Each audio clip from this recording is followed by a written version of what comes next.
చింతపండు లాలీపాప్ చేద్దామని ఇక్కడ కూర్చున్నాను. ఇదిగో థింగ్స్ అన్ని ఇక్కడ ఉన్నాయి. తమ్ముడు కలిసి చేస్తున్నాము. ఇప్పుడైతే చింతపండు లాలీపాప్ చేసేద్దామా? చలో. జీలకర్ర తీసుకొని కొంచెం ఇట్లా ఇట్లా వేసుకో. తమ్ముడు దంచుకోవాలి. పండు కొంచెం కొంచెం దీంట్లో వేసుకోవాలండి. దంచాలి.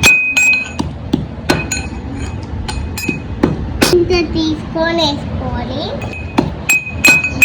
నెక్స్ట్ షుగర్ వేసుకోవాలి. దంచుకోవాలి బాగా. కొంచెం టూత్ పిక్స్ ఎన్ని కావాలో అన్ని తీసుకోండి. నేనైతే 2 తీసుకుంటున్నా, నాకు మా తమ్ముడికి. చింతపండు లాలీపాప్ ఫస్ట్ వేసి బోర్లాగా చేసుకోండి.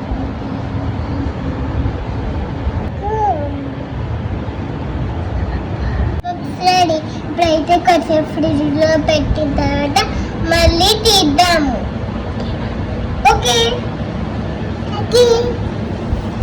చింతపండు లాలీపాప్ పుల్ల పుల్ల తీయగా ఉండాలి.